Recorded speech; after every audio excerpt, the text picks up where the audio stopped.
Welcome back. This is a brief video on tinkering with variables, just showing you how to declare, assign, and a simple print statement to use them. So start with your basic class, and it's best if you tinker alongside.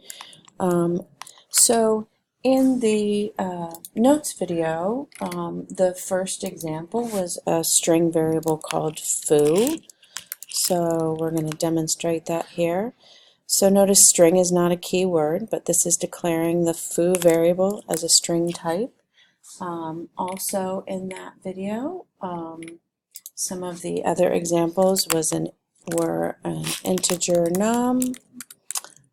We also had a double called Excel, a Boolean called can drive, and a character type called letter. So you can see a lot of these purple are showing up, and remember that's the reserved or keyword. So all of these were examples of declaring variables. So we haven't talked about this, probably should have. This is a Java comment. So when I compile the program, Java ignores this statement. This is just for me to help organize and make my code more readable. So I'm going to go ahead and compile just to demonstrate that this compiles. And it wants me to save this as yes. Okay.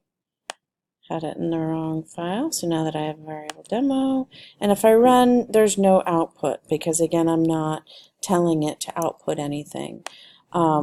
So before we go to output these variables, we want to assigning values to them. So for the foo variable, it's a string type. So we're going to say this is a string literal, or you can make it any message you want. For num, it's an integer, so we're going to assign it an integer. Excel is a double, so we're going to assign it a double value, which means it has a decimal. Can drive is a Boolean, and letter is a character type. So you can see different ways for assigning variables. It is up to you to know your variable type and to assign it appropriate values. So I'm going to hit compile, and you'll see the compile is clean. There's still nothing that's running in terms of producing output, but this is a perfectly good start to a program. And so now that we saw that compiled, I want to show you that if I try to put, for example, a string value into can drive, I should get a compiler error. Yeah. So string cannot be converted to Boolean. So it's recognizing this is a string value, but this variable can drive, and these match exactly, is a Boolean type, and so it cannot put this in that type of variable. So the type of the variable is really important. It sets the storage aside. It knows what type of data is going to go in there, and so it's up to us to make sure we put the correct values in there. So we can put true in there. So I'm back to compiling cleanly.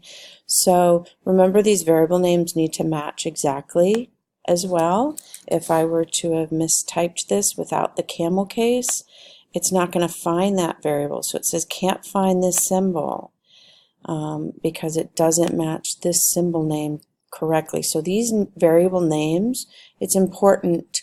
We're going to use them in our programs from here on out, so we need to match that naming exactly. So the last thing I wanted to show you, make sure you have a cool, smooth example, is that I'm now going to use the values. This may not be the last thing. And I'm just going to simply put them in system out print lines, and I just want you to see how it looks different than what we did before. And so rather than putting this value in quotes, right? So before we would have put this inside here. Now we're just going to print the variable itself. And so notice the variable name does not go inside quotes. And I will print each variable's value, or let's just say we're going to display values. So I will I'm going to copy the whole line, Control C, going to go here and Control V 3 times, and I'm going to print Excel. I'm going to display the value for CAN drive, and I'm going to display the value for that one letter. So I'm going to compile this and run this, and now I'm getting some output, right? So now I am seeing all these variable values output. So it's really important when we want to use the variable, I want it to look in that black color. I don't want quotes around it. If I were to put quotes around just a couple of these,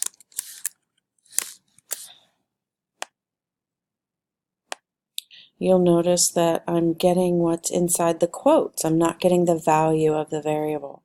So when I want it literally put out, I put it in quotes. When I want it to use the variable's value, I don't put it in quotes. So it will find the foo variable, and it will display the contents of that variable instead, which is what I wanted in this case. The last part I just want to demonstrate, and I recommend doing this like this before, is that we can assign a new value.